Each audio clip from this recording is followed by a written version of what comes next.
This week on the show, we're going to show you the schedule for EuroBSDcon, which was recently published. Going to explore a little bit more Docker options on OpenBSD and show you how to run Postgres on ZFS. Everything on BSD Now.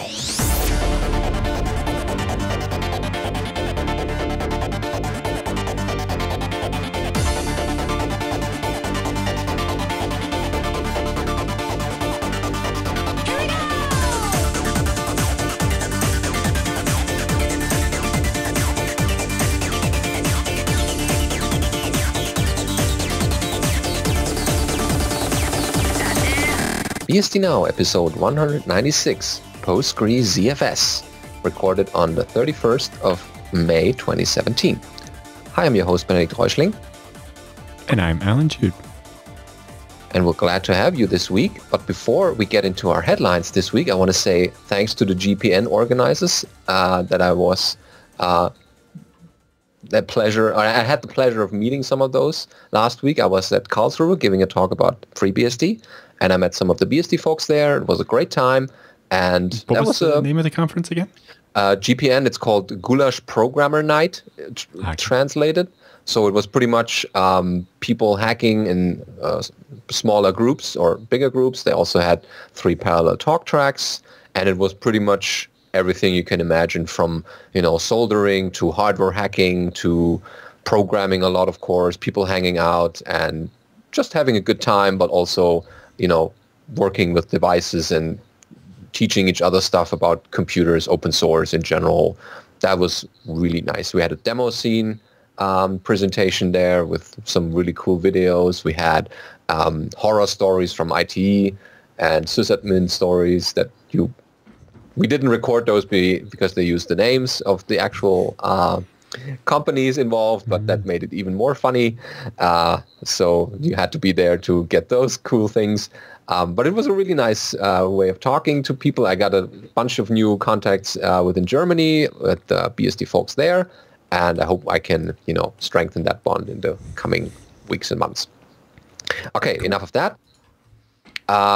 Let's go into our headlines, because EuroBSDcon 2017 talks and schedule has been announced, and we should cover that a little bit more in detail. Yes. So they have the schedule up now. They have opens with some tutorials. They have a full-day tutorial from Kirk McKusick, an introduction to the FreeBSD open source operating system. And George Neville-Neal is doing dtrace for developers. But Thomas Campbell will also have how to untangle your threads with the giant lock in a multiprocessor system. Mm-hmm. So for the people ambitious for a tutorial.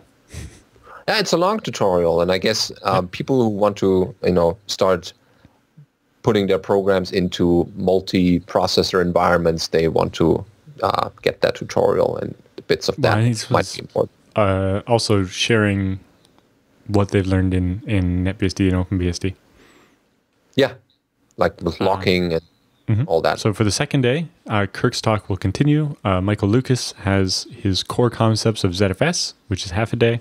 And then Benedikt Reuschling, I don't know if you know him, he's doing managing BSD systems with Ansible for half a day. And Peter Hessler is doing BGP for developers and sysadmins. Yeah, that's a full day from Peter Hessler, and BGP up and down, pretty much everyone wants to get that, not only developers, but also sysadmins, because there are many sites we can view and use BGP, so people might want to check that one out. And we also have cool talks. We have 3 tracks. Well, 4 actually. Well, 4 tracks. Oh, yeah. Right. Even better. So the conference will open with the opening ceremonies, followed by the opening keynote by Thomas Pornin from the Bear SSL project. So there'll be quite a bit of talk about that. Then we have the first track. We'll have Olivier Cochard-Labey talking about FreeBSD for routing and firewalling. Mark Espy talking about the never-ending story of the packaging tools on OpenBSD. And there's also a modern replacement for BSD's spell utility from NetBSD. And there will be an OpenBOF slot. I haven't seen those last time I checked that page out. So those were added. Okay, cool. Yes, those were added while we were talking to BAP the other day, because I can see the next BOF slot is filled with the BSD certification exam. Yeah, I will proctor that one. At least that's the plan. So if you want to get your BSD certification done, you pretty much can sign up to that one. And I will watch you while you fill out your little pieces of paper. Yeah, you can write the exam right at the conference there after lunch. I highly recommend it. Yeah, it's good to have, just general knowledge. And also if you are applying for a new job, you can put that into your CV as well. In parallel to that, there is My BSD Sucks Less Than Yours, Act 1 and Act 2 right after that. Yep, that will run the whole 2 hours. I'm looking forward to getting to see that just because I've seen the first half of it twice, but never the second half. And the second half is when they get into, file systems and some of the more interesting stuff. Yeah, nice. In parallel to that is also a tale of 6 motherboards, 3 BSDs, and core boot, which is also interesting. Also for the NetBSD folks, there is portable hot plugging, NetBSD's UVM_hotplug API development. Will also be interesting, I guess, for NetBSD. Francois Turgeot will talk about Dragonfly's graphics stack, so we'll have Dragonfly talks. And Pierre Ponchery will talk about hardening package source. And that one technically applies to every OS, including Linux. Then after a break, we have reproducible builds on NetBSD with Christos Selos. Our recent guest, Patrick Hausen, will talk about going from NanoBSD to ZFS and jails. Yeah, that's great. And then there'll be discovering OpenBSD on AWS. It's difficult to choose. Yeah, already picking the right talks to go to. Then Theo de Ret in that one is talking about lessons learned from integrating Pledge into 500 programs. That's a lot. Dan Langell will be talking about Bacula. Nobody ever regretted making a backup. And then there'll be OpenBSD's testing infrastructure. You notice a bunch of the things in the BOF column say OpenBOF. If you have an idea for one that you would like to have there, you should send it in to them and they will slot it in. Some of the other ones I think will kind of do a self-organizing thing. If a bunch of people want to have a BOF about something, that room will be available for them to go to. Oh, good. And then to close out the first day, there'll be a second keynote. Good, yeah. And then I guess there will be more stuff in the evening, like the social event. When do you know when the social event is? On the Saturday? It is not on the schedule, so I'm not sure. It's usually on the Saturday night. Yeah, I guess they will add that as well later on. Yep. And then on the second day, we'll start off with Mariusz Zaborski talking about case studies for sandboxing base systems with Capsicum. And then Never Lose a Syslog Message with Alexander Blum. And then Seven Janiam will say The School of Hard Knocks, Part 1. Oh, that sounds interesting. Yep. Then there's a break. And OpenBSD's Small Steps Towards dtrace is next. A tale about DDB and CTF. So that's also coming to OpenBSD, I guess. Yep. Parallel to that is also What's Going On with Cloud API by Ed Scouten. And another talk in that slot is 7 years of maintaining Firefox. Yeah, and there's a buff in that one as well, FreeBSD on ARM. That one has already been picked. That's cool. And then after lunch, we have the realities of dtrace on FreeBSD with George Neville Neal, the OpenBSD web stack with Michael W. Lucas, and a branch VPN solution based on OpenBSD, OSPF, RDomains, and Ansible with Remy Lascherer. And then I will have a ZFS Birds of a Feather session, followed later by OpenBSD SMTBD Current State of Affairs with Jal Shahad, the LLDB debugger on NetBSD, and running BSD on AWS. Oh, interesting. And the last break for that day is followed by Your Scheduler is Not the Problem. Interesting. Lua and NetBSD scripting the operating system with a dynamic programming language and getting started with OpenBSD device driver development by Stefan Sperling. Oh, nice. It's good that we also have introductory talks for people.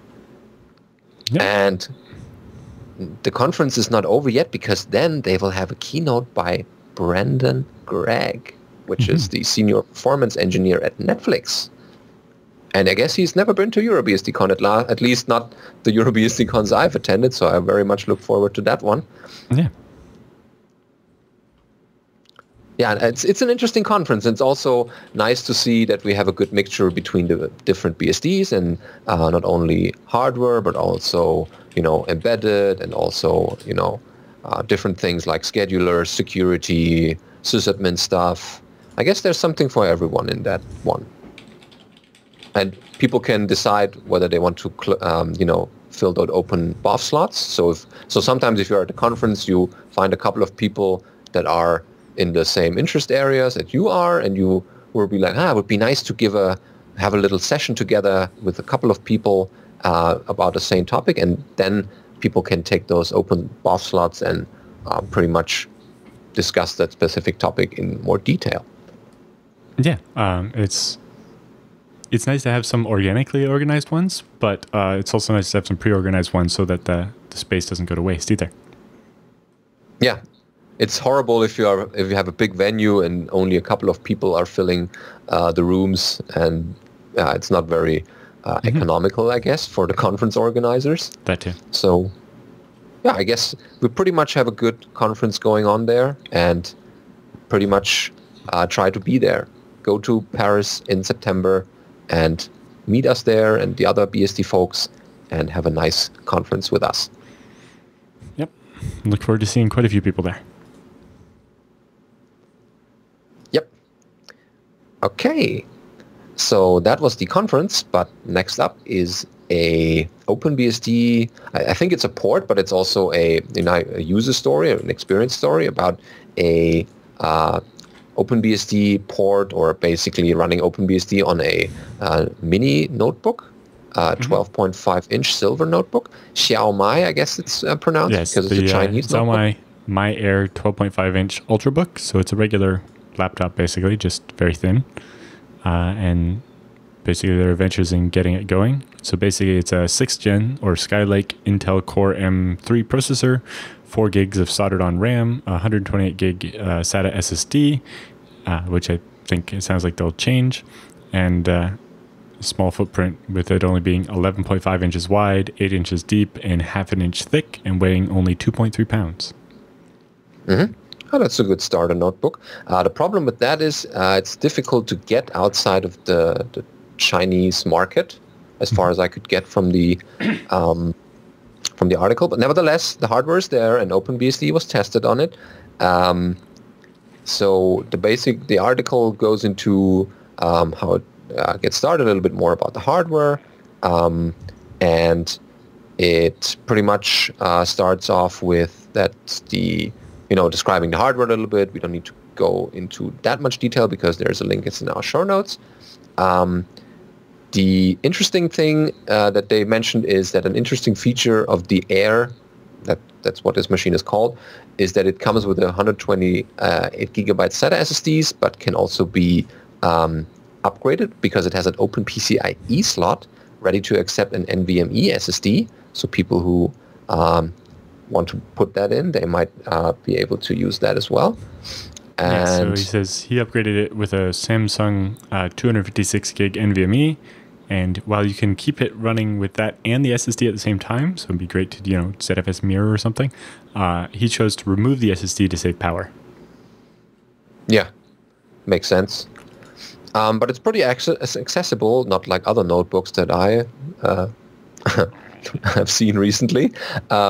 So it continues with a little detour into UEFI firmware variables because, as he writes, unlike a traditional BIOS where one can boot into a menu and configure the boot order, as well as enabling and disabling options such as USB hard drive, that UEFI firmware in that Air notebook is it only provides the ability to adjust the boot order of existing devices. And any change or addition of boot devices must be done from the operating system, which is not possible under OpenBSD. So what he did, he pretty much booted a USB key with OpenBSD on it and manually partitioned the new NVMe SSD, then rsynced all of the data over from the old drive, but the laptop would not boot to the new NVMe drive, instead showing an error message that there was no bootable operating system. Eventually, he figured out that the GPT table that OpenBSD created on the disk was wrong due to a one-off bug on the NVMe driver. There's also a GitHub patch or a commit attached to this one which fixes that. And that caused the GPT table to be one sector too large, causing the backup GPT table to be written in the wrong location. And that pretty much made the UEFI not find the proper start address for the OS to boot. But OpenBSD support itself is pretty decent as far as I could get from the article. So the sorted-in Intel 8260 wireless adapter is supported by OpenBSD's IWM driver, including 802.11n support. And the Intel sound chip is recognized by the Azalea driver. And also the touchpad is connected via I2C, but is not yet supported. And there's actively hacking going on the DWIIC driver to make this work. And the touchpad will hopefully operate as a Windows precision touchpad via IMT, so the author thinks that he doesn't have to write an entirely new Synaptics driver. That helps. Yeah, it saves some work. For Xorg, unfortunately, since OpenBSD's Intel DRM support that's ported from Linux is lagging quite a bit behind, there's no kernel support for Skylake or Kaby Lake video chips. It says Xorg works at 1920 by 1080 through the EFI frame buffer, so the machine is at least usable, but X is not very fast, and there's a noticeable delay when doing certain redrawing operations in an Xterm. Screen backlight can be adjusted with the Intel backlight port. Since there's no hardware graphics support, that also means that suspend and resume do not work because there's no available to repost the video after resume. They say the EFI frame buffer also makes it impossible to adjust the screen gamma brightness. So you can't use Redshift to control his nighttime, or for comfortable nighttime hacking. This is since the NVMe driver does not yet have a side effect-free code path available, there's also no hibernation support. Using the stock SATA drive with AHCI will allow you to have hibernation, though. Okay. Yeah, these are some of the things that are not working yet, but maybe there will be some support in the future. So he pretty much writes about the flaws of that machine as well, especially taking into account the cheap price of the laptop. It's hard to find faults with the design. One minor gripe is that the edges of the case along the bottom are quite sharp, so when carrying the closed laptop, it can feel uncomfortable in one's hand. So some of these things are minor things. Unfortunately, there's also a critical flaw in the rollover support in the keyboard/EC on the laptop. When typing certain combinations of keys quickly, such as holding Shift and typing null, one's finger may actually hold down the Shift, N, and U keys at the same time for a very brief moment. And then pretty much before releasing N, normally the keyboard EC would recognize the U being pressed after N is already down and send an interrupt for the U key.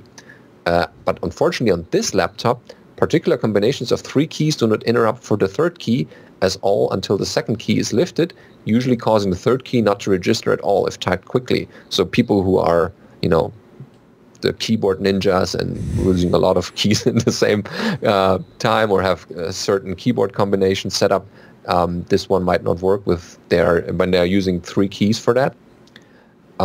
He's been able to reproduce the problem in OpenBSD, Linux, and Windows with the combinations of at least Shift N and U and Shift D and F.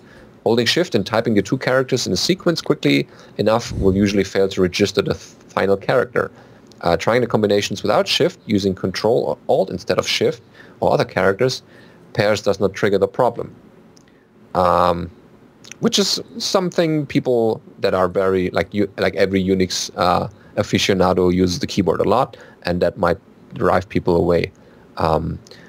This might be a problem as he closes his review in the firmware of the embedded controller or a defect in the keyboard circuitry itself. But as he mentioned as well, at the beginning of the article, getting technical support for this machine is difficult because it's only sold in China. Yep. But in general, if people are interested in that or want to check out that machine, the article has a little bit more detail about some of the hardware built into that, and maybe we'll have a properly working supported notebook with OpenBSD or other BSDs in general for that as well. Yep. Well, if you do need hardware that has support for your favorite BSD, then you should talk to IXsystems. Go over to IXsystems.com/BSD Now and use the links there to get in touch with them. And it's they're the best people to talk to when you want to build a new machine. They give you an accurate quote quickly. They make sure you get the right hardware, that the machines are all well built, that they're tested before they get shipped to you, and that when you need support, you get it and it's not outsourced. Yeah, and you can pretty much get all the machines from the small FreeNAS Mini for your home use to big servers where you might have a little bit more storage needs in your like a company or an enterprise. And yes, they can buy also the IX rack and get an entire rack of machines at the same time.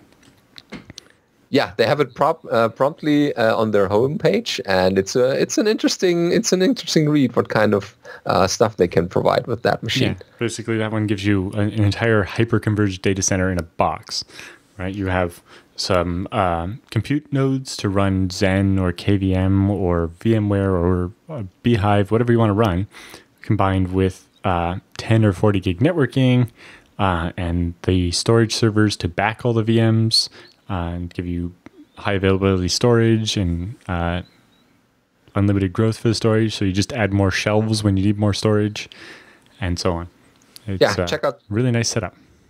It's cool, and they also provided the whole data sheet for the machine, there's a little bit more detail in that one, and gives you an idea of what this machine can do, and also some configuration details and use cases. And that's something people might want to check out if they're requiring a big server rack for their needs. And check out IXsystems.com/BSD Now, where you can get a little PDF about selecting a server for your open source needs and what you should ask your vendor if you are building a machine for your open source project. Mm-hmm. Now for something completely different. Docker we're switching. on OpenBSD? What? It's an interesting headline already, and we should look into this one more detailed. So the subheading is all thanks to VMM, VMD, Alpine Linux, and the latest OpenBSD improvements. He pretty much got Docker on OpenBSD 6.1 current running, apparently. Right. So what's this? There's a clarification at the top of the page here that says this is steps towards Docker machine setup versus Docker engine. So this is using Docker for local development, not, using this as a server to host things. Okay, that clarifies it, yeah. Because otherwise it makes people a little bit nervous about this whole idea. Yeah. So it says, so here's the thing. I'm normally a macOS user. All my hardware was designed in Cupertino and built in China. But I'm restless, and I've been toying with trying to switch my daily machine over to a non-Mac operating system, sort of just for fun. I find Linux messy, FreeBSD not as Apple laptop friendly as it should be, and Windows is a non-starter. Luckily, I found a friend in Puffy. Switching some of my Apple machines over to dual boot OpenBSD left a gaping hole in my workflow. Luckily, all the hard work of the OpenBSD team has done over the last year means VMM maybe can solve that. Mm-hmm. This is OpenBSD's hypervisor support officially made it into the 6.1 release, but after some experimentation, it was rather time-consuming and too fragile to get Linux guests up and running, basically the prerequisite for Docker. Others had reported some success starting with QEMU and a lot of tinkering, but after a wasted evening, I figured at least the latest OpenBSD snapshot and try what the BSD MISC mailing list suggests with improved Linux support. So they follow a set of steps. 10 or 11 with one optional step to Docker are provided. So the first step, we're not going into all of these, but we'll just read the headlines here for you. Step 0 is basically install the latest OpenBSD 6.1 snapshot, because that one has the latest development so that's stuff. Dash current, what will eventually be 6.2. Yeah. Then step 2 is configure VMM VMD, and he provides a little bit more detail how and what you need to do there. And specifically mentions the tutorial we covered on this on BSD Now the other week. Mm-hmm. So that combines it nicely together. Step 2 is grab an Alpine Linux ISO from their download page. That's pretty easy with curl command. And the third step is make a new virtual disk image. So that should also be straightforward by vmctl. Next one is boot the Alpine's ISO because you want to install the one in that machine. And step 5 is inhale that fresh Alpine air. Yeah, because you need to install the actual Alpine Linux on that one to continue. And once you've done that, you can run step 6, boot Alpine for reals, because then you don't need the ISO anymore, because then it's been installed and you can run it from the provided VM image. And step 7 is basically installing Docker in that Linux system. And step 8 continues with making a user, the usual setup stuff that you require to run Docker. And step 9 is stitching the serial console because you don't need it anymore after you did the basic setup steps. And he also writes that it's a bit flaky at the moment, and he's seen lockups that make you think the VM is hung. So without confusing, people use SSH, and then you know what you get because that's your regular experience. Step 10 is test out your Docker instance. So you want to make sure that everything works in there. And he basically runs a little Nginx server with a test HTML page static. And if you can see that one by pointing your browser to that IP of the Docker image and port 8080, you should be able to see the image in your virtual machine in your OpenBSD. So it's a little bit of nesting going on. And I remember hearing a certain person talking about not running containers within virtual machines. But it's a certain person we interviewed in the show before. But in general, it works. And if people want to run that setup, then the link that we provide in the show notes will give you a little bit more details about that.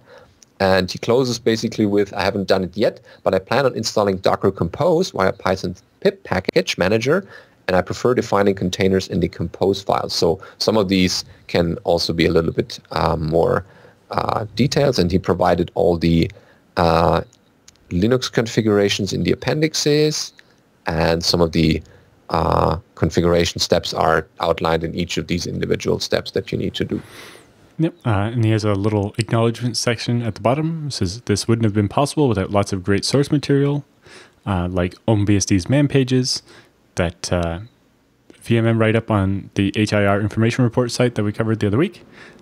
He thanks BSD Now for pointing him to that tutorial that we covered the other week, the OpenBSD MISC mailing list, and of course the people who wrote VMM, like Mike Larkin and Rick Fleuter and all the other people that helped with that.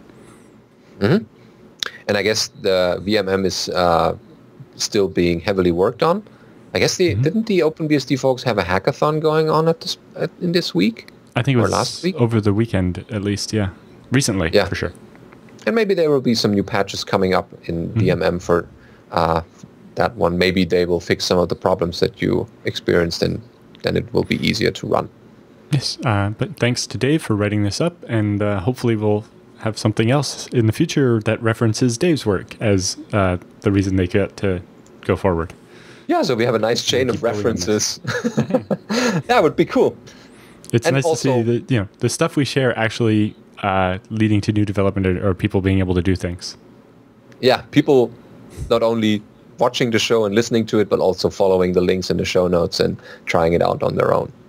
Yeah, and building new things on top of it and writing it up and letting us share that with other people on the show. Yeah.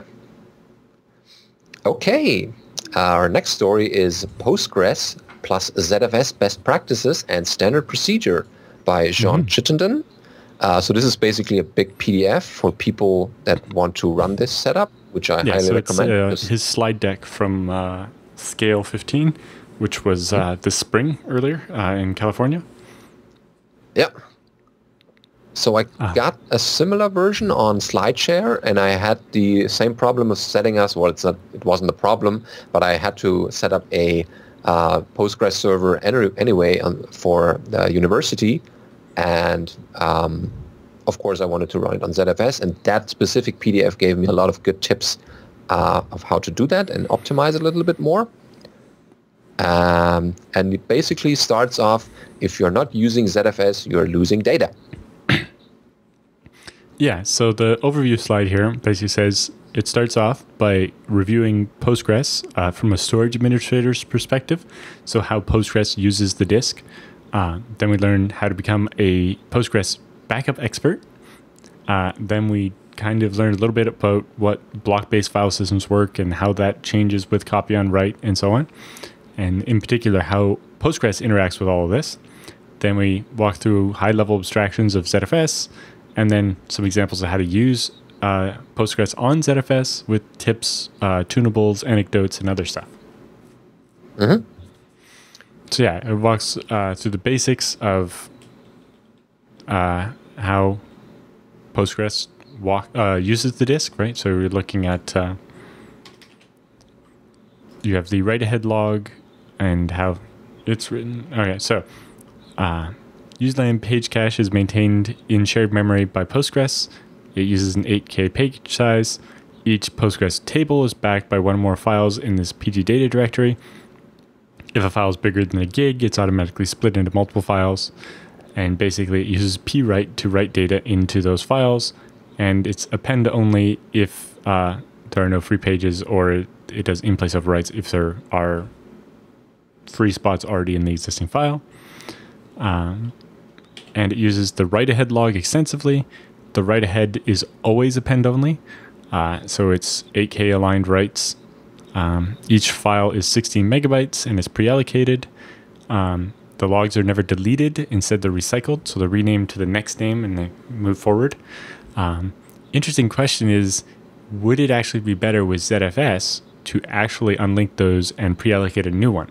Because unlike a block-based file system, the pre-allocation isn't going to be as expensive, especially if it's just filled with zeros where it's going to compress. In particular, every change to a block is going to be just as heavy weight in ZFS. So it might be interesting for Postgres to grow a tunable saying, I'm on a copy on write file system. How about we don't rename the file and keep reusing it? We actually create a fresh one, which might actually be better for ZFS. So it covers that. And he also illustrates it a lot. It's not like a list of, just sentences, but also there are a lot of graphics there and how the system is set up.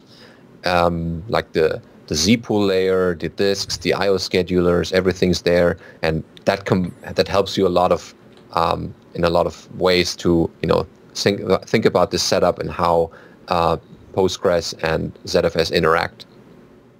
Yeah. So then he walks through how to do backups and how to do that even better with ZFS. But then it gets into a quick primer of what ZFS is and how it works. And all this stuff. And it shows in particular how Postgres interacts with this stuff. So you can see how we're writing to the Postgres file and it's being made up of these buffers and so on. And then how that works differently when you get into a ZFS type. And what happens when you update existing data in Postgres when it's on top of ZFS. And you can see what happens there. But then it gets more into the ZFS internals and how it actually is all layered together, and explaining how stuff is updated conceptually, and then how that's not actually how it works. It's copy on write, so it actually works like this. It sounds like it was quite a humorous talk to actually attend. But then it gets into the good stuff.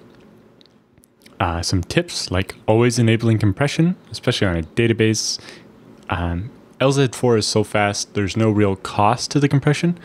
When you can compress many gigabytes per second per core, it's always going to be faster than your disks are, so it's not actually going to slow things down, and most of the time it'll make it faster. Because if you get an average compression ratio of 2.8 to 1, it means when you're reading that disk back, or that data off the disk, you're reading it 2.8 times faster, because you're reading the compressed version and then uncompressing it in memory. And since the uncompressed speed of LZ4 is 3.5 gigs per second per core, the decompression is almost free.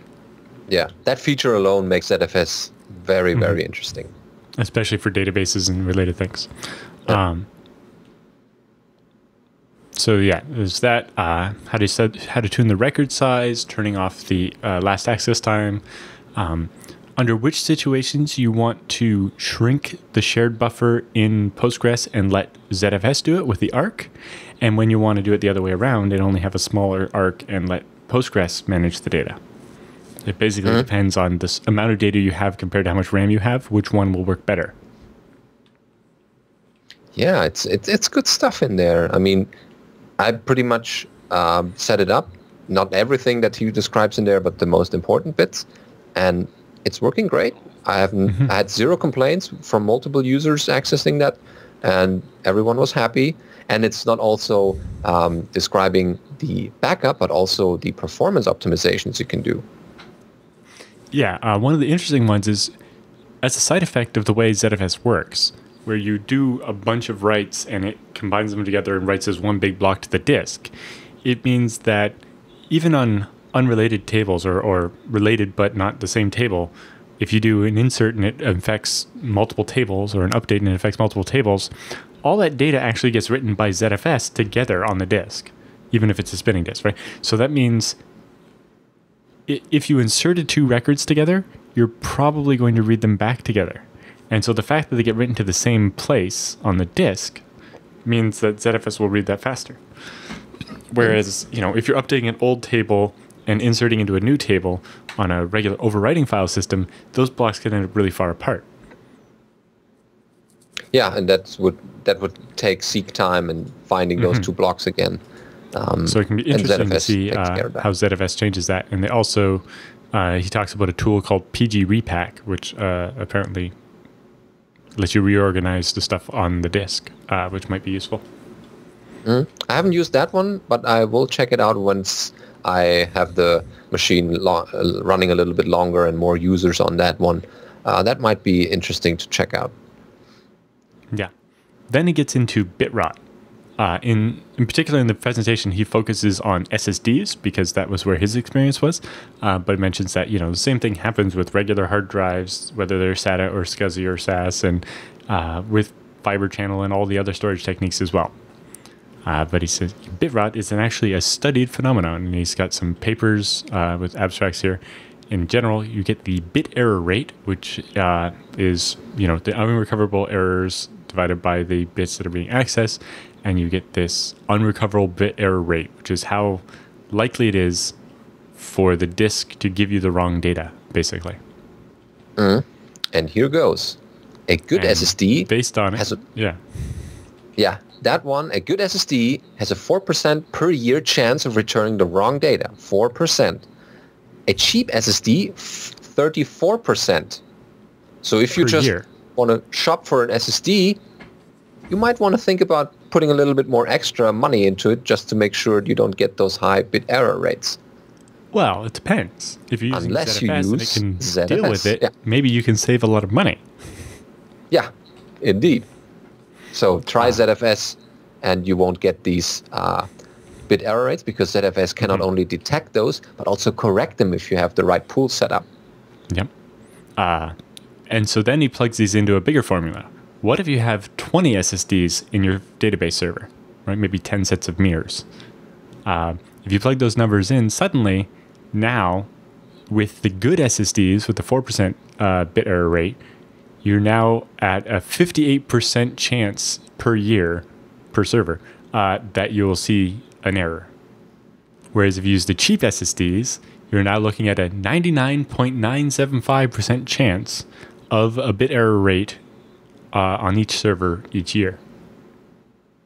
So once you're at the point where you're basically guaranteed you're going to flip a bit at least once a year, now you're like, I really, really need to use ZFS. Yeah, save your own skin. And it's quite easy to use once you get the hang of it. And the PDF gives you a lot of introductory parts of how to set that up for your database. And then you can rest assured that nothing will happen unexpectedly to your data because of a faulty SSD. messing everything up. Yep. And then he talks a bit about showing ZFS correcting that, and then how the same thing can happen with fiber channel, SAS, SATA, tape, SANs, or the cloud even, because in the end, those are all backed by, the same stuff. So then he breaks out some of the terminology of ZFS, what the various bits are, and how they fit together, and then shows how they work. Talks about making sure you don't run out of free space, using quotas and reservations, and all the interesting bits. What, in particular, why even though Postgres has an 8 kilobyte page size, he uses a record size of 16 kilobytes because he wants it to automatically read in the next block as part of reading in any block. The downside basically is for writes, this is suboptimal. But if you're doing more reads than writes, maybe it's worth it. Yeah, it depends on the database. What if you're doing more selects or more inserts and updates? Because the other thing is, with compression, you're going to end up with different alignment anyway, right? Just because each page is 8K, but if it's compressing 3:1, then you're going to fit multiple in an 8K anyway, and so you might actually get better performance from 16K because of you can fit a bigger number, and you're dealing with fewer blocks and less metadata. Yeah, and that pretty much ties into the primary cache ZFS. Well, yeah. So this other one, the primary cache setting controls whether you are caching the data from the database in the ZFS cache, or if you set it to metadata, you're only doing the metadata and letting Postgres decide what to cache. And he talks about when to use each of those. Right? It depends on if your working set is bigger than RAM, you want to let ZFS manage it because it does a better job because of the ghost lists and so on. But if it's small enough that you have enough RAM to fit all your working data, Postgres does a better job. Yeah, that's something needs to be checked out. Yeah, so for the default case, he recommends setting your ARC to 15 to 25% of your RAM, and then your Postgres cache to about 50% of the RAM. And leaving the rest for the OS and other apps. But it talks about the latencies of reading, reads and writes with ZFS, and the number of IOPS he was able to get on because of the compression and so on. And he backs it up with dtrace probes showing the distribution of the latency, which is nice stuff because it's not only just set these options and everything works, but it also explains how these numbers come together and how they are corresponding to the settings you're doing. Yep. He also talks about ZFS checksums and how they work and running a periodic scrub, but also the new compressed ARC feature, which allows you to, if you're getting that 3:1 compression on disk, you can now get it in RAM. And in that case, using more ARC and less shared buffer in Postgres might be better because the ARC is storing 3 times as much in the same amount of RAM. The other interesting features with the compressed ARC is because it's stored in RAM compressed and then decompressed as you use it, you're checksumming the data that was in RAM. So it can actually calculate more likely to catch errors in caused by RAM.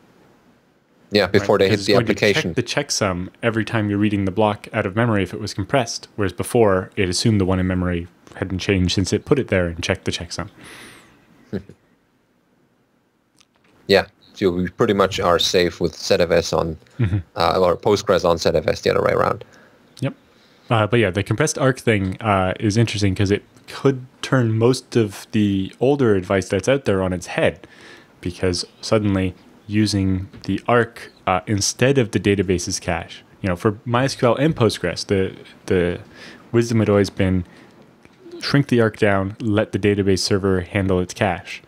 But because you get such good compression on text data in a database, and now that we have a compressed ARC, that's all going to flip on its head because you're going to be able to cache, 2 or 3 or 4 times as much data in the ARC than you would be able to with the same amount of RAM for not the ARC. Yep. And that makes it easier to fetch the data from the memory directly without going back to the disk or some other storage medium you might have. Yep. And then he does a fun one. He loves to do this in live demos. He goes into his database and rm minus rf star and just nukes the database. And then tries to start Postgres, and it's like, fatal error, all your data's gone. Panic! Yep. But, so of course, he created a snapshot. So ZFS roll back, fire up Postgres again. Oh, look, all my data's fine. Yeah, you can basically continue after that snapshot was rolled back. Yeah. Like you did before. Then he's like, well, I have this Postgres 9.5 server or whatever, and I want to upgrade to Postgres 10. So he takes that existing snapshot, clones it, tries the upgrade on the clone. If it works, you promote it, and that clone becomes the live database. If it doesn't, you can throw it away and keep operating off your existing good data. Clones are great. Yeah, that takes a lot of hassle out of the actual upgrade because you have a way to get back in case it goes wrong. And if it went well, then you just keep that new version. Yep. Then he has some recommendations for naming. You want to have a separate data set for every database, but he suggests names like prod for production versus dev and so on. The name of your application, dash, the shard and the number, dash, the Postgres version. And that, he says, makes it much easier to keep track of what's what and what version it is and so on. Especially, if you clone the blah, blah, blah PG94 to blah, blah, blah PG95 and do the upgrade, you'll be able to tell which one's which and so on. So you don't end up with, database and database old or something, right? If you have good naming, you'll thank yourself later. Yeah, especially if you have multiple DBAs working on the same database cluster and you're thinking, I'd make it easier for my colleagues to recognize just from the naming which especially database. Once you start having backups and stuff, it's just, and then it talks a bit about using ZFS replication. And the nifty things you can do with that. Yeah, so it's a very detailed and very good write-up of the whole, setup you would do for Postgres. And you should definitely check out that PDF. It has a lot more details that we could cover and a lot of examples and graphs. So this is something you might want to check out on your own systems and implement it in similar ways as he recommends.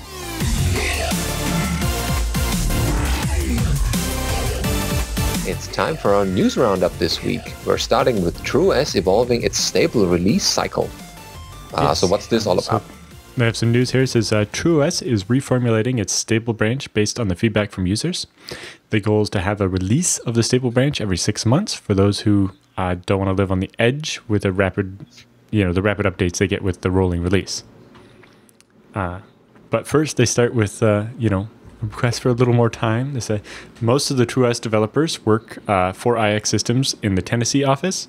However, last month, the Tennessee office was moved to a different location to have more space.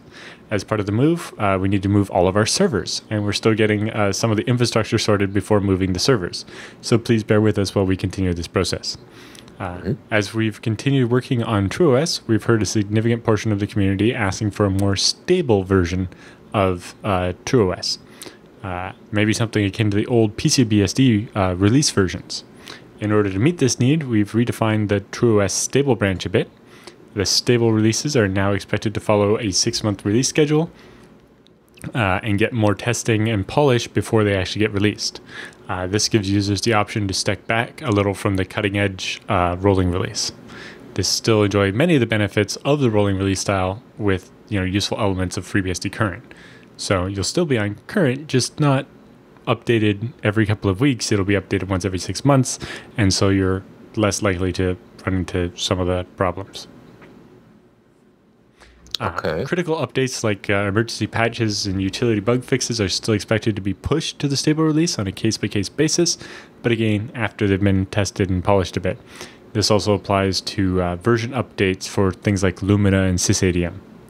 The new release work for these projects will be tested and added to the stable branch outside of the 6-month window as well.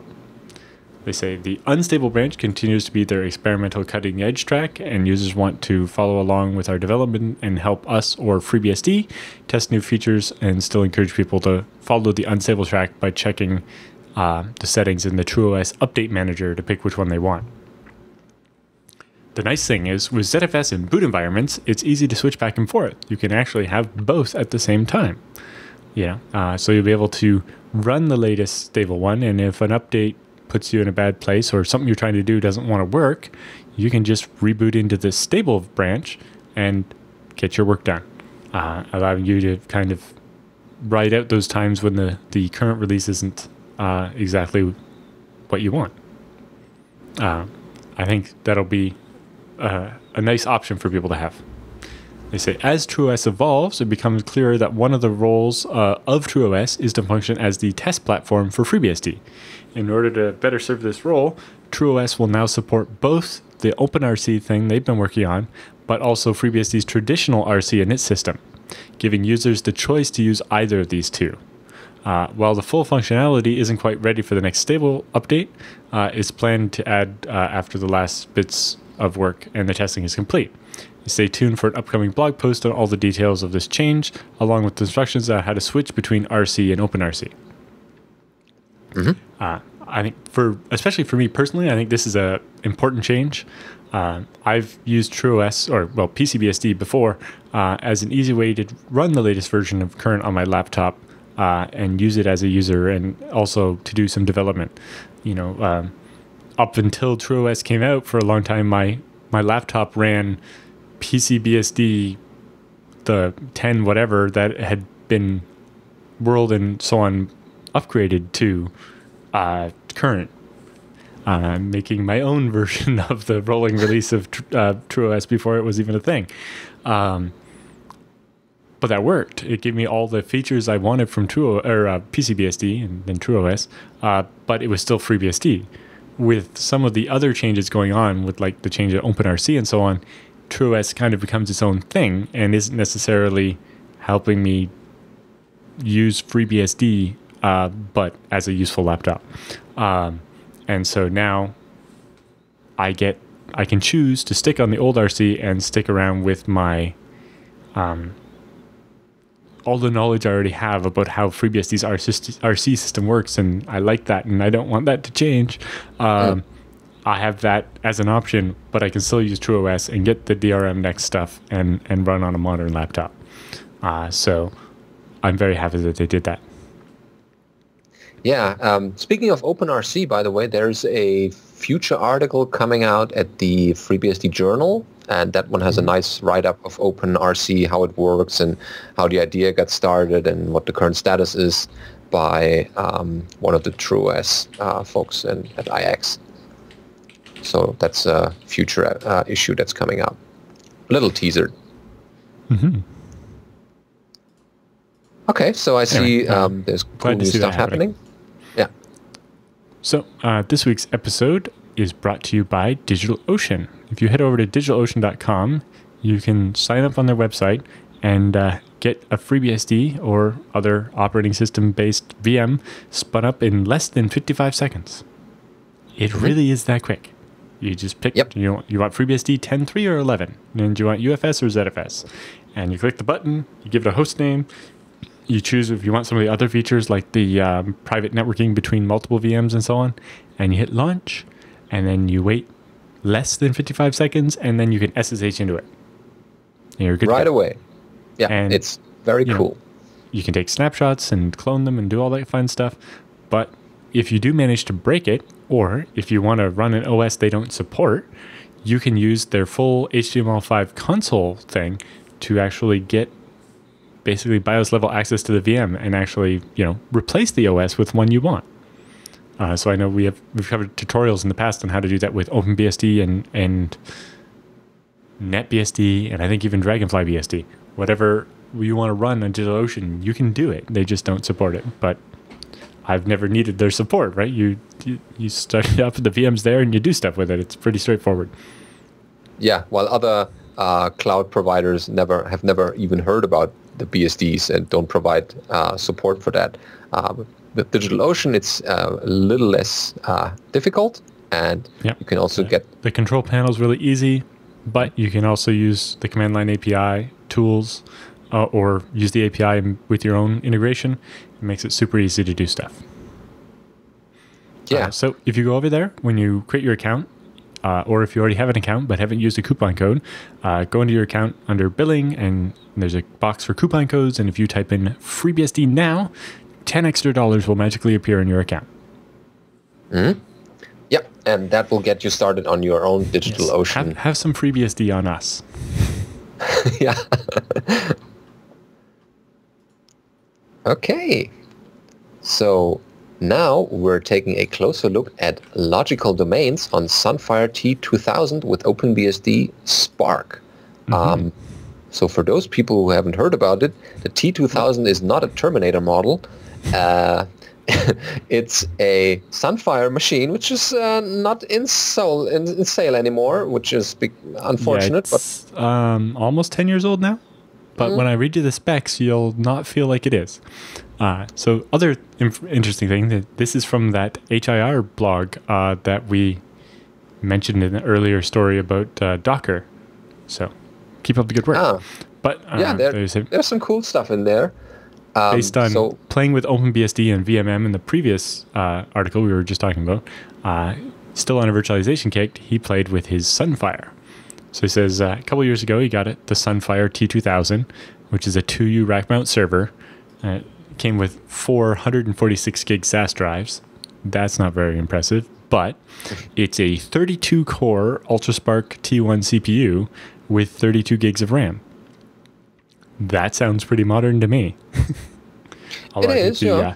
The clock speed on that processor maybe is not as high as current stuff, but 32 cores and 32 gigs of RAM sounds bigger than my desktop. This Sun microsystem incorporated a feature called logical domains into this class of hardware. You don't necessarily need all 32 threads and all 32 gigs of RAM in one server. Especially back then, applications weren't quite ready for that many threads. So the logical domains, or LDOMs, are a kind of virtualization that's a bit closer to the metal than something like VMM or Hyper-V or VirtualBox or even Xen, although it works a little bit like Xen. So you allocate processor, memory, storage, and other resources to these virtual servers in the firmware, basically the BIOS of the machine. So the LDOMs are similar to IBM's logical partitions, or LPARs, on a mainframe in the Power series of computers. He says in his day job from 2006 to 2010, he worked a lot with that stuff, and he's missed it, so he played with it on OpenBSD. So when he upgraded to OpenBSD 6.1 on the T2000, he decided to delve into the LDOM support under OpenBSD, which is pretty easy to do. So he provides links to a couple of resources, but once you get comfortable with the fact that there's a tiny computer, in this case running VxWorks, inside your computer, acting as the management system in the console, then it's pretty straightforward. He says the serial console is an RJ45 jack, and yes, those ubiquitous blue-colored serial console cables you have for that certain brand of router, those will work. But installs OpenBSD quite easily, and then uses the LDOMctl command to actually start slicing up this machine into virtual machines and allocating the interfaces. And you can see, so he creates a little config file here. He creates a domain called primary that gets 8 CPUs and 8 gigs of RAM, and a second domain called puffy that gets 8 CPUs and 4 gigs of RAM, and uses this file as a disk. This is as many disk images as you want and make as many different domains. I think eventually he ended up with 7 created on here. Yeah. So make as many disk images as you want, and you just don't allocate all of your RAM. You want to save a little bit. But he says, I eventually provisioned 7 logical domains in addition to the primary one on the T2000. Each had 3 gigs of RAM and 4 CPU cores. If you get creative and use with the use of the network interfaces, virtual Ethernet bridges, and PF rules, you can run a pretty complex environment from a single chassis with services that are only exposed to other VMs and not necessarily the internet, have a DMZ segment, and an internal LAN. But all the details on how to do it and how to manage it and see what's running are all there in the tutorial. Which is nice. I mean, having this old hardware is good because you can still make use of it, even though it's not, I mean, it's 10 years old, but there's still a use for that. It's nice to see that you don't have to throw it away just because it's outdated. And as long as it's running, why don't you run a couple of services and machines on that one? So yeah, people who have such a machine still running might want to check that one out, and also provide a little bit feedback maybe, or share some experiences, or send us a little story to feedback@bsdnow.tv. Yep. So next up, we have a post from Ted Unangst about documentation is thoroughly hard. Oh yes, we can both pretty much confirm that. Yes, although in this case, he gets at it from a slightly different angle than what we're normally used to. Although it's all things we will recognize. Mm-hmm. Says, documentation is good, therefore more documentation is better, right? Well, you would think so. A few examples where things may have gotten out of control. Yes. So he says, a fine example is the old OpenBSD installation instructions. Once you've installed OpenBSD once or twice, the process is quite simple. But when you've never done it before, you might start by reading the instructions. When we compare the files for the 4.8 install instructions and the 5.8 install instructions, both begin with a brief intro to the project, what it is, and so on. Then 4.8 has an enormous list of mirrors, which seems fairly redundant. If you've already found the install file, you've probably already downloaded it. Followed by an enormous list of every supported variant of every supported device. Yeah, that should not be something people want to be interested in right when they want to install the system. Yeah. And then includes a table of the I/O port configurations for all your ISA devices. Ooh, okay. That might be a little dated now. That probably could be trimmed.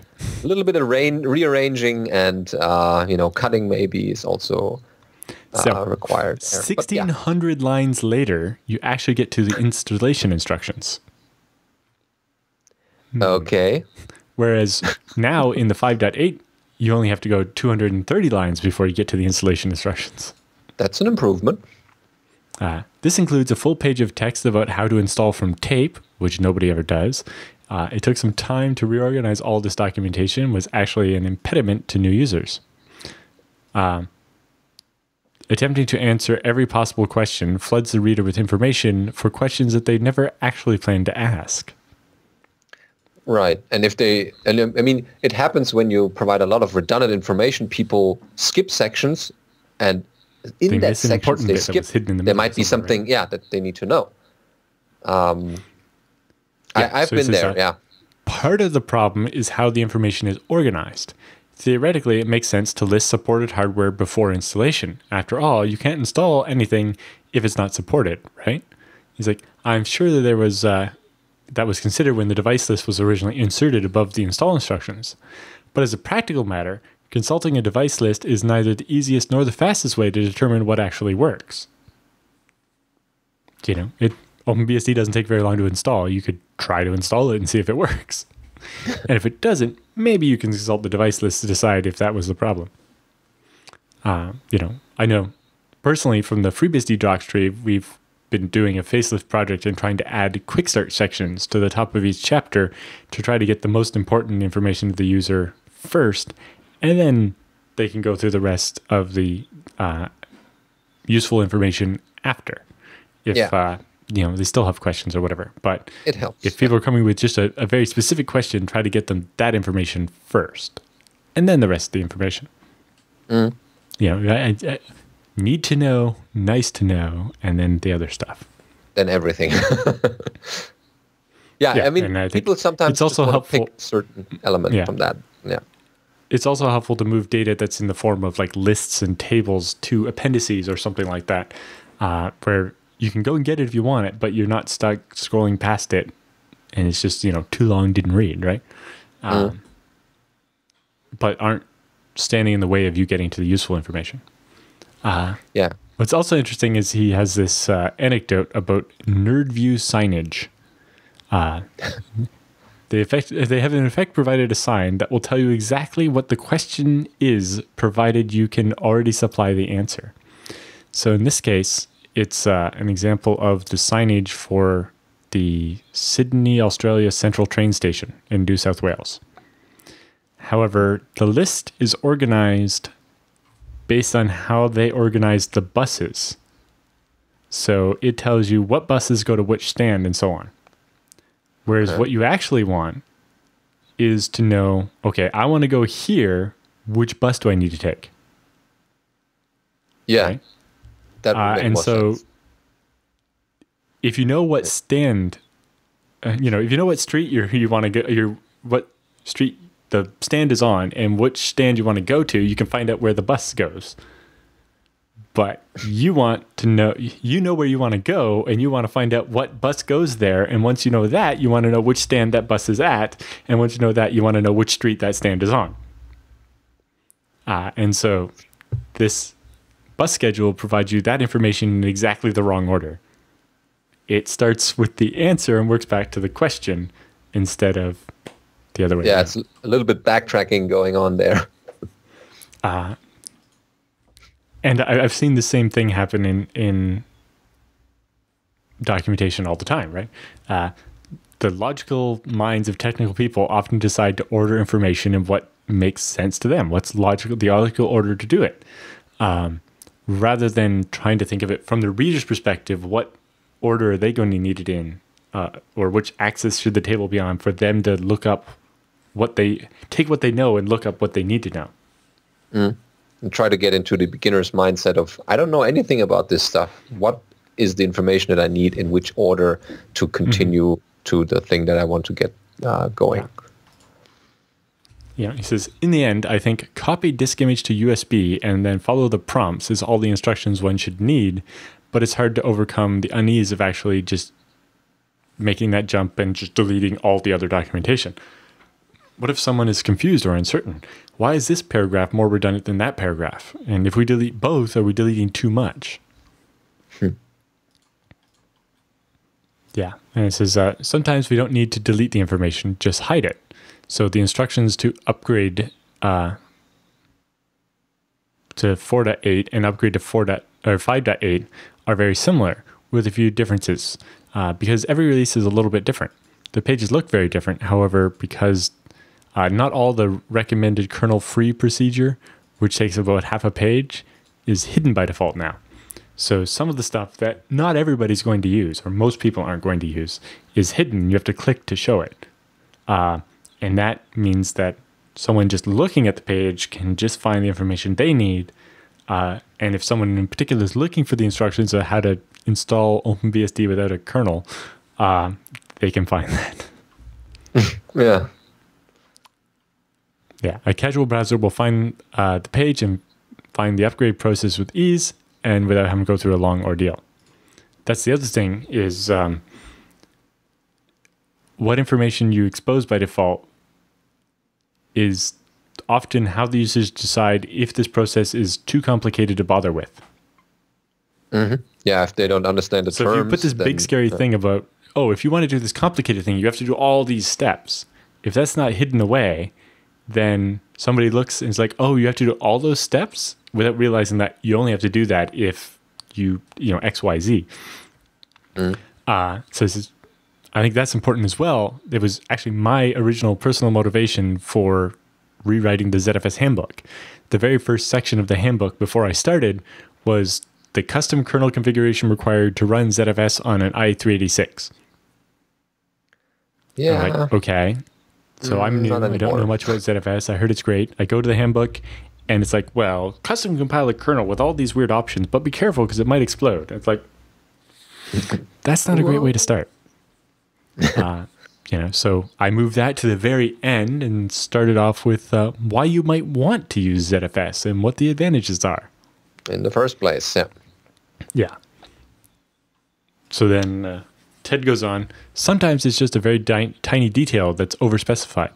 In the APMD manual page, which is their version of PowerD, it explains exactly which CPU idle time thresholds are used when they adjust the frequency. These parameters and the algorithm itself were actually adjusted occasionally in response to user feedback, but sometimes the man page lagged behind. So, A, the information in the man page was wrong, and B, since it's not something you can change, you don't care, right? Right. The numbers are of no use to a user. They're not adjustable without recompiling the tool. Knowing that the frequency will be reduced on your laptop when it's 85% idle versus 90% idle doesn't really give you any guidance on whether or not you want to enable auto-scaling or not. Right? Deleting this detail ensured the man page was always correct, and it spares the user from the cognitive load of trying to solve an unnecessary math problem. Yeah. And he closes that one with, for another humorous example, it was recently observed that the DigitalOcean package provides man-page translation for Australia, Canada, and Great Britain. I checked, the pages are in fact not quite identical. Some contain typo fixes that didn't propagate to other translations. Project idea, attempt to identify which country has the most users or most fastidious users, but by bug fixes by localized man pages. Well, this is a metric you could use. It's coming from the translation perspective.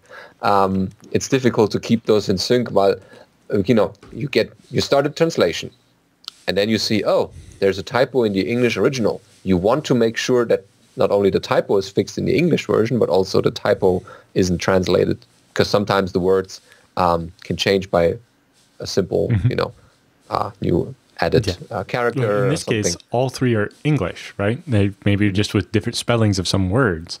But when other things were fixed in the British version, but were not fixed in the Canadian version, yeah, that's tough. I mean, you need to also be aware that some things will translate not very well. So you might want to keep certain terms in the translation, and some terms don't even have a literal translation as well, so you keep the original while still explaining enough so that people reading that for the first time and don't know that specific term know what it's all about.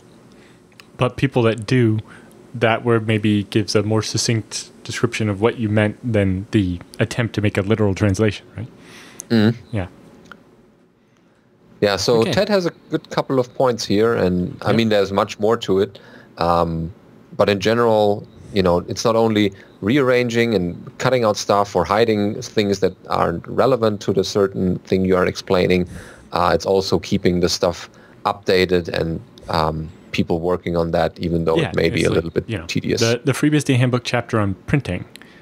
We don't want to delete the part about using the line printing daemon to print individual lines on like a dot matrix printer, but maybe it just shouldn't be the first section of that chapter. Yeah, it needs to be updated with the technology advancements and things that are happening in the meantime. So next, we're talking about LLDB on a BeagleBone Black. Yeah, this one, you might have heard about this. This is a very tiny computer with some horsepower, but it's good to do some development on it, and apparently LLDB has now been made to work on that one. So the blog post by Dr. Rolf Jansen, no, it's not a blog post, it's on the FreeBSD mailing lists. He writes, "It is only a follow-up notice. I reliably managed to build LLDB plus Clang LLD from an SVN trunk of LLVM5 on my BeagleBone Black running the latest snapshot from May 20th of FreeBSD 12 current, and the LLDB is working very well. And this includes single stepping and cursor GUI mode, while single stepping with the latest LLDB 4.0.1 from the ports does not work. In order to build LLVM5 reliably, I set up a 1 GB swap partition for the BeagleBone on an NFS version 4 share on a FreeBSD file server in my network, and I put a how-to on the procedure on his blog, so that one is linked in the show notes. Eventually, this prevents that building LLVM fails because of job running out of memory was killed. And the build directory resides on an NFS version 4 share on that file server as well. And he notes that NFS version 3 gives errors with subversion. Actually, I had similar problems with NFS version 3 with SVN. You might want to switch to NVS 4, but that's a different story. He pretty much provides the packages he needs to install. So the usual things like tmux for your terminals, multiple terminals, some libraries, and Subversion itself. and then basically on the FreeBSD file server, go to the path where the BeagleBone Black share is, and then basically do the SVN checkout routine of the LLVM project for the LLVM subtree, and go basically into those subdirectories, check out a couple of more subrepositories, and then you basically mount the NFS share, create the build directory, and then run the CMake, and basically get a couple of coffees and go have dinner. I don't know. Well, probably a bit more. Apparently it took 40 hours. Wow, jeez. Yeah. So you might want to check that the power doesn't run out during that, and let it run for a while. Yeah, that might be advisable. But he writes, when debugging in GUI mode using the newly built LLDB 5 from SVN, I see only a minor issue, namely UTF-8 strings are not displayed correctly. This happens in the ncurses GUI only, and this is an ARM issue, since it does not occur on an x86 machine. Perhaps this might be related to the signed-unsigned character mismatch between ARM and x86. Are there some follow-ups to that posting? I guess so. So people who are interested in running that or testing LLDB in general, not only on the BeagleBone, will find instructions how to build that one. And they can join the discussion and share their experiences in the mailing list thread. Yeah. Ed Mass says, thanks for the follow-up and for your persistence in trying to build LLDB on a BeagleBone Black. Mm-hmm. And then there was some discussion about the UTF-8 problems. Okay. That's good that people report their experiences and trying out these setups. Mm-hmm. So yeah, cool stuff. And we might want to check out LLDB once it's fairly integrated into all architectures that FreeBSD supports in the future episode, because it's cool. Yep.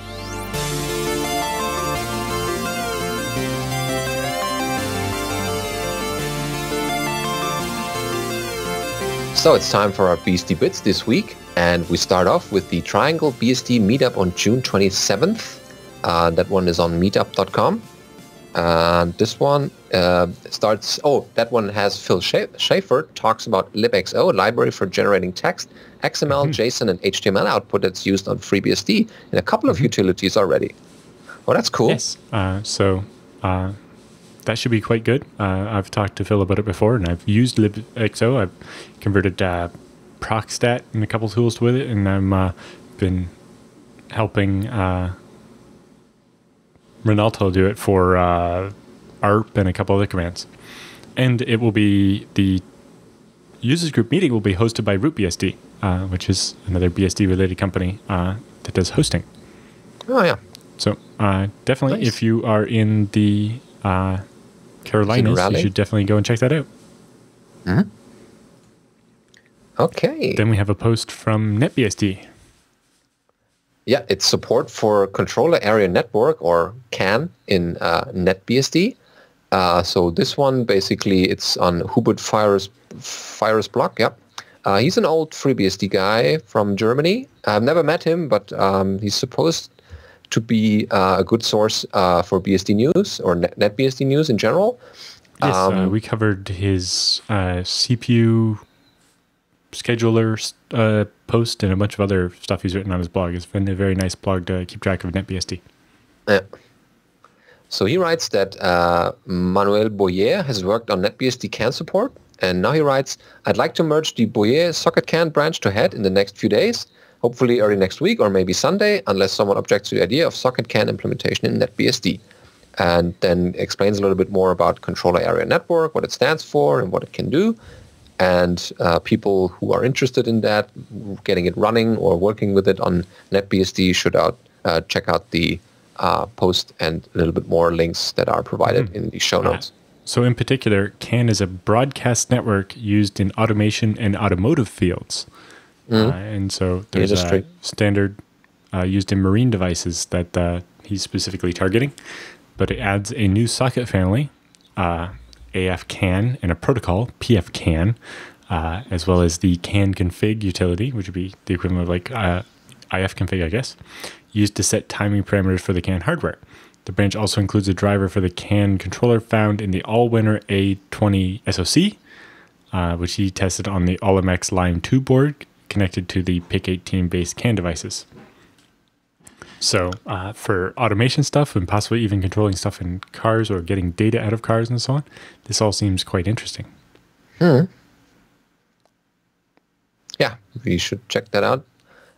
And the next story is the notes from Monday's meeting in the UK FreeBSD. So you remember in an earlier episode, we asked Sevan whether he could provide us a little bit more details about his meetings that he has in, what is that, package source?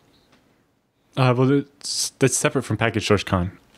Right. Which is coming up. But a meeting. Yeah, so they have just a BSD user group thing where they meet up at a pub, and he posted the notes from the last meeting, which I think was May 22nd.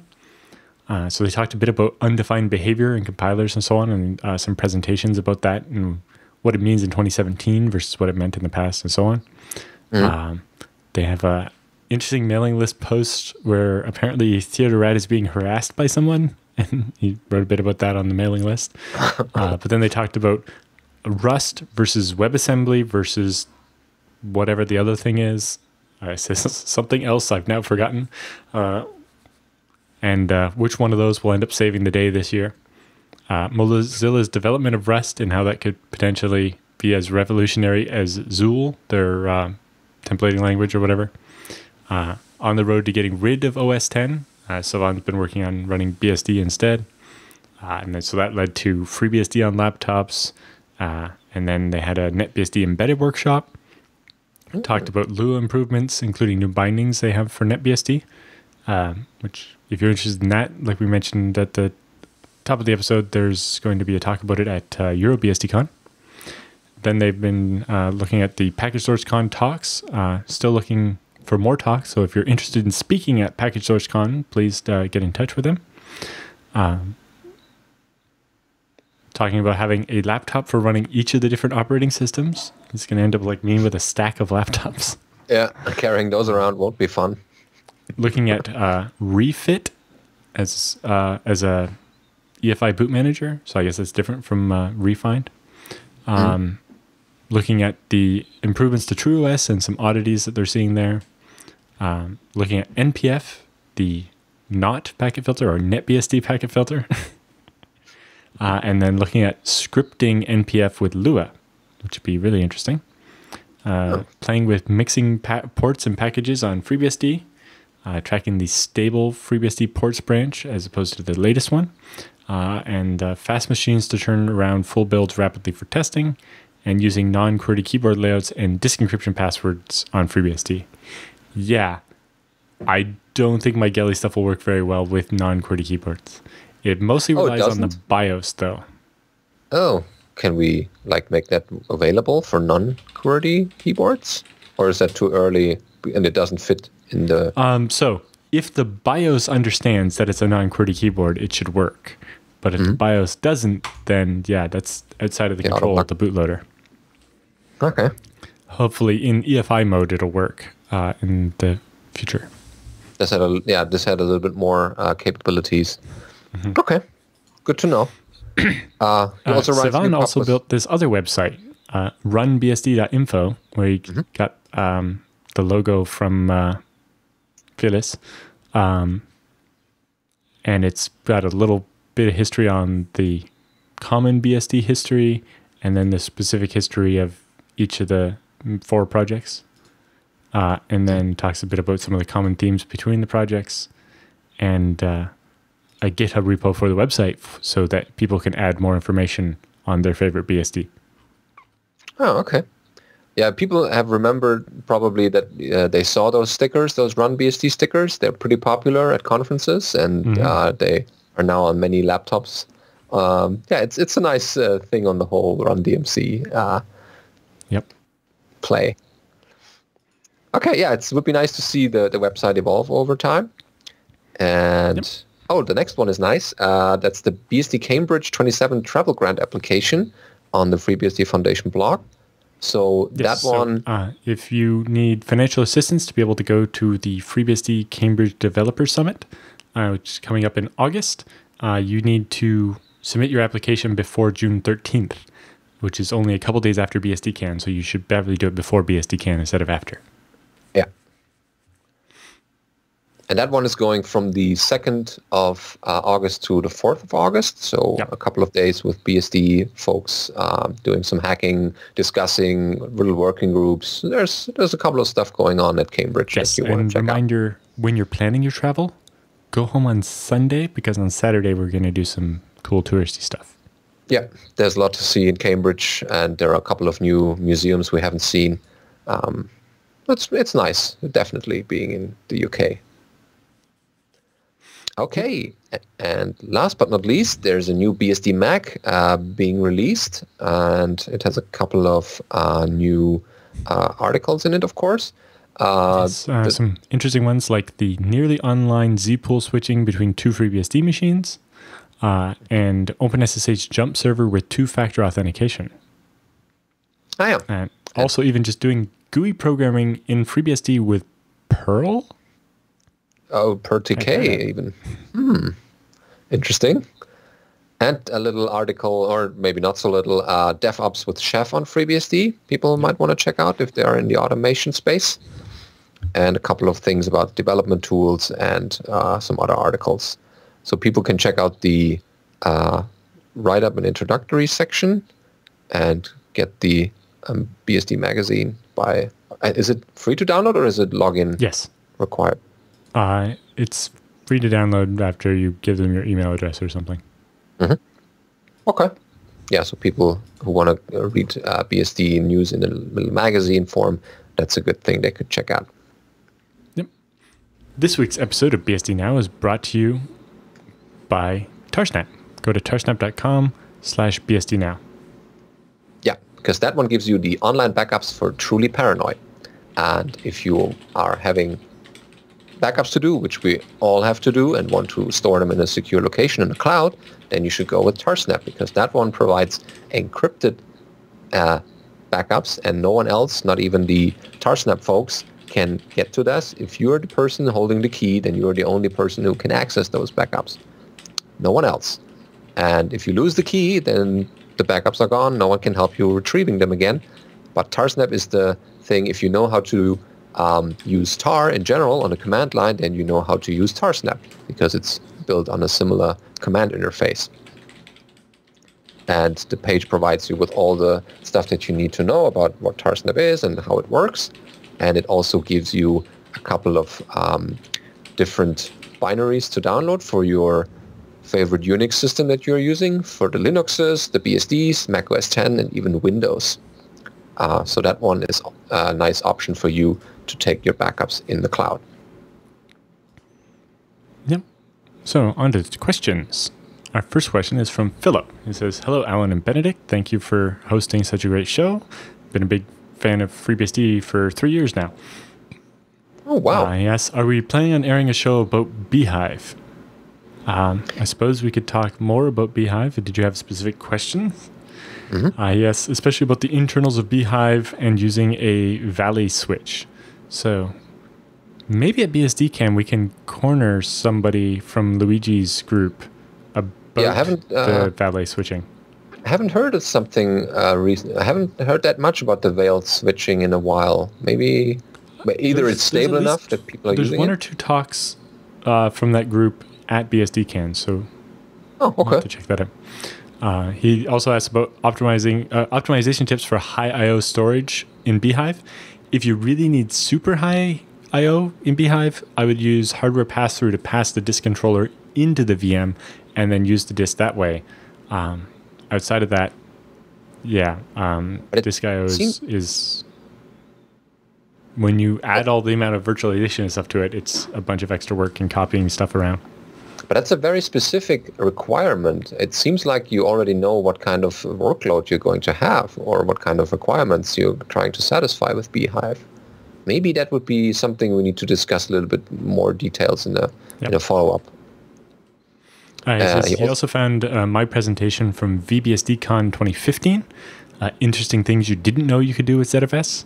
And he says he noticed that I stored Beehive parameters as dataset properties. So yeah, they just a shell script looks at the data set and it knows how much RAM and how many CPUs that VM has. It's not a very performant way to do it, but it replicates with the data, so it has a number of advantages. Mm-hmm. But there's also the drawback that it doesn't, or that it cannot store indefinite amounts of data in these text each sections. one can store like 8 kilobytes. I don't think any of your individual properties are going to need to be more than 8 kilobytes in size. Right. It's just not limitless, but yes. I guess for most that's why I had one property for the number of CPUs, and the answer was usually like 4, not 8 kilobytes of text. But yes, you don't want to just try to stick a whole JSON in there because of the length limits. Okay. Yeah, so hopefully we can cover Beehive a little bit more. We could also find or present some tutorials, or we get new exciting stuff from BSDcon directly, and we'll cover that in a future show. Okay, so the next feedback is from Jake about Beehive support on AMD. He writes, "Hey guys, thanks as always for the show and welcome aboard Mr. Reuschling. Thank you. I hope you're enjoying yourself." Yeah, I do. Each week it gets easier and better with the support from Alan and the community, of course. He writes, "I'm setting up a machine to be only a virtualization server. It has an AMD FX 8320 processor. How well does Beehive support this? FreeNAS Coral indicated that was only partially supported." That's being an older AMD. I think it's pretty much supported. I've not owned an AMD machine in a while, but in general, I think it mostly works. Yeah, there is AMD support in Beehive. Isn't there I think the only thing that might have problems was hardware pass-through, and if you're not going to do that, it's probably pretty straightforward. Yeah, when it says partially supported, then it's not having all the extensions that it requires, or it's running slower, or what that. Well, with Beehive, since it relies on hardware offload, if a feature isn't there, it won't work. But as far as I know, Beehive's worked on AMD processors for 2-ish years now. I know there was a few issues with the brand new ones with the Ryzen, but I think all those are mostly fixed now in head. Yeah, that could be. Maybe trying a newer version of FreeBSD helps solve that. Or if you're not specific on Beehive itself, you could also check out the new Zen chapter on the FreeBSD handbook, which I committed on Monday. So you can try running Zen on that one. Could also be a thing. But yeah, we need to figure out whether there's, or if you experience certain problems with that processor, maybe open a bug report and let the developers know that it's not working properly because of some specifics that the processor has or doesn't have. Yep. Next question. So this one is from Sai about Pledge and Capsicum. He writes, "Hi guys, I've heard mention of both Pledge and Capsicum on a number of BSD Now episodes, with some hints that they are seen as competing models for how to limit security exposure of programs running on the various BSD operating systems. The thumbnail takeaway I've gotten to date seems to suggest that Pledge wines on complexity ease of use, but Capsicum can handle some issues, like maintaining restrictions when launching other programs via exec, that aren't currently expressing using Pledge. My naive question is, could both models be combined using a simpler Pledge-style definitions for most things, but having the more expressive Capsicum style available when needed? Or is that not technically sane or practical?" I suppose it could work. Design if you're wise, adapting the program to use one, it's usually not that difficult to adapt it to use the other. In general, for either, how easy it is to use or to sandbox the application comes down to how the application was architected and how much work it is to make it work in a way that's more conducive to sandboxing. The Capsicum is much more specific. You can control each file descriptor and what it can do, whereas Pledge is just a broader, this application is only supposed to do these things. Not that, this application is only supposed to write to this one and read from this one and not the other way around and so on. And yes, with Pledge, when you exec or fork and exec, you are outside the sandbox now. With Capsicum, you're not. And so the idea with Capsicum is once your restrictions are put in place on an application, it and all of its children can never get those permissions back. Whereas with Pledge, as soon as you exec, it's a separate program. And if it doesn't use Pledge, then it has unlimited access to everything. Yeah. That's the difference, basically, or the things you need to take care of when you're building Pledge into your programs. Yeah, so I suppose it might be possible to use both together or to have something like that. Currently, Pledge is OpenBSD only. Capsicum is FreeBSD and Linux. In general, I think the idea will be to continue to extend Capsicum to make it easier. And it's more the point that Ted brought up the other week when we talked about his little wrapper to pledge a program without changing the source code. It turns out that Pledge and Capsicum are designed for tomorrow's programs, where they're kind of specifically written and designed with sandboxing in mind, versus trying to adapt programs written in the 80s, 90s, and 2000s to run in a sandbox. Yep. So I guess that pretty much answers that question. Yep. The next one is also biased at the same person. That's a big question. Well, the acronym is a common one. So it begins with, it may be that the dust hasn't settled enough for this to be a viable or safe show topic, but I'm very much curious about what LibreSSL would do if OpenSSL pushes forward with their plans to relicense under the Apache license. Quite aside from the problematic assertions OpenSSL is making about silence gives consent, and as far as relicensing goes, and the publicly expressed no answers by some of the OpenBSD team to the relicensing request, there is the pragmatic issue of what happens to the LibreSSL project if the relicensing somehow does go through. I had always wished that a library was critical as OpenSSL used a more standard and or a friendly license, but it sounds so far like this attempt to resolve that issue is actually going to muddy the waters rather than clear them. Although I doubt it's practical, is there a chance of the BSD communities and their commercial cousins rallying around to, say, use libTLS and other bits of code written by or contributed to the LibreSSL project, but not derived from OpenSSL as a starting point to implement a new, minimalist, clean replacement under OpenBSD's standard license? From what I remember of the original back LibreSSL talks, there are significant parts of the code that need to be rewritten anyhow. Perhaps this new mess could motivate the new sponsors to fund work to get a new, clean, secure replacement implemented that addresses the licensing problems once and for all, while at the same time producing a clean, modern replacement code base.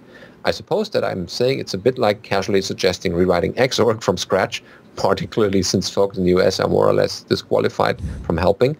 But it would be really interesting if someone who has the knowledge of what could be needed could put together here are the similar or the minimal pieces necessary for properly functioning libTLS implementation and estimates of how hard and expensive that would be to recreate. That could in turn set the stage for commercial entities who rely on this to evaluate the cost benefits of funding work to make it happen.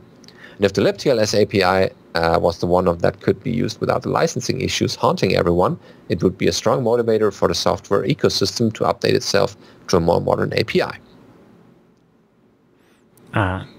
Couple of interesting things there. I think the biggest thing to understand is that even if OpenSSL changes their license, it would affect their new release. It doesn't automatically change the license on the code that's already in LibreSSL. It would just mean if they tried to pull any more code from OpenSSL into LibreSSL, that code would be under the new license. And so it's not going to necessarily pull the rug out from underneath LibreSSL. And I don't know to what degree LibreSSL has actually been pulling things in from upstream. And so I don't know that it'll have that big of an effect. Although we don't want to end up in the situation like we are with GCC, where they changed the license from GPL v2 to v3, and so we're stuck with the last v2 version, which is now very old. And if LibreSSL is just a slightly cleaned up fork of OpenSSL from 2 years ago, or even if they rebase on the latest version that was under the old license or whatever, that doesn't really give us a good path forward. These are the things. With changes currently going on upstream in OpenSSL, changing a lot of APIs and stuff, especially where some apps are going to have to be written differently to work with like 1.1 or 1.2 or whatever. If people are going to change, maybe, yes, they will target and change to libTLS or something like Amazon's S2N instead of OpenSSL. But in both cases, the actual crypto is still the code from OpenSSL in both LibreSSL and Amazon's thing. One of the only alternatives to OpenSSL is Bare SSL, and that's going to be the keynote at EuroBSDcon this year. Maybe that tells us something. And also, he's joining us at the Developer Summit at BSDcon. We have a SSL working group. That would be interesting to see what, not only bringing it into the base system, but also pros and cons of current implementations and which one is best for our purposes. Yep. And last question. The last question is from Andy about laptops. So he writes, "Hi BSD Now folks, I'm looking to buy a new laptop and slap FreeBSD on, or more likely TrueOS on it. I'm waffling between the 5th generation X1 Carbon, a Dell XPS 13, or a MacBook something or other. Do you have any anecdotal evidence of people feeling happy or sad running FreeBSD or TrueOS on the latest versions of any of those machines? I suppose the issues is most concerned about include power management, Wi-Fi, graphics support, and touchpad experience. Thanks for the cool show." I know Chris Moore and most of the TrueOS people are using the X1 Carbon, although I don't know if it's the 5th gen one, but in general, that for TrueOS specifically, I imagine that would be the best bet just because it's closest to what all the developers there use. On FreeBSD in general, I know a bunch of people that have Dells and what are the yeah. But the X1 Carbon, and then the other option would be something like a Lenovo X260 or whatever. Those are quite common as well. In general, Intel Wi-Fi mostly works. The graphics support, if it's Intel and you're using TrueOS, you're getting the latest developmental drivers, and hopefully that works. The touchpad experience is usually pretty good on Lenovo's, whether it's the X1 or the X260. Also depends on what size of laptop you want. The X1 Carbon is an ultrabook, whereas the X260 is your, 12 or 13 inch or whatever. And you got your T460 or whatever for your 14 inch and your T560 for 15 inch. You should also try to look into the TrueOS forums. Maybe they have postings there, or ask questions. Maybe they know someone that has a certain laptop. The other thing is, if you download the USB image of TrueOS, when it first boots up, it has a hardware compatibility tester thing.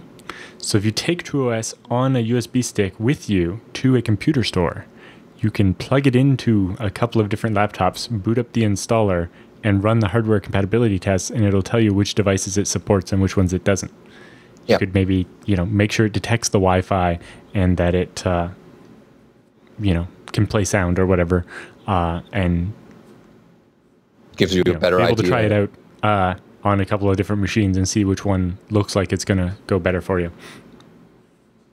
Yeah, that's a general advice for people who are buying new hardware, trying it out first. When you end up with one of these, do write in and tell us which one you got and what worked and what didn't, and we'll see what we can do to try to get it all to work.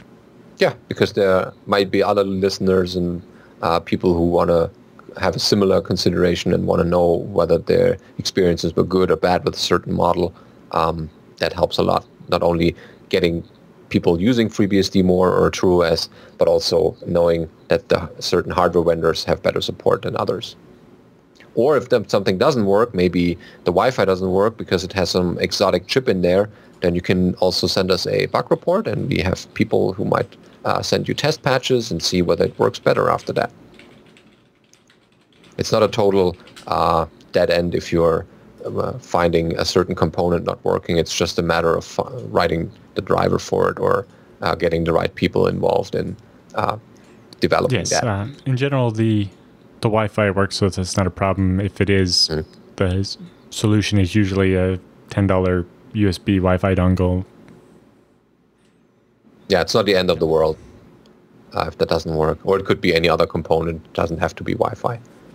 Yep. But yeah, in general, it would be good to have it running out of the box. Well, that's all the show we have for you this week. Yep.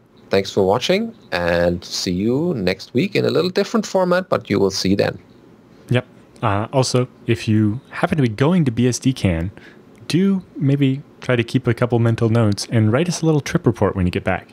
Tell us, what was your favorite part about BSDCon? What would you like them to do differently next year? And just in general, tell us how much fun you had and who people you talked to and what you liked about it. And we'd like to hear a bit more from people that went to the conference about what they liked most about it and what they got out of it. And the whole experience. Hopefully that will help convince more people to come and at the same time help us improve the conferences.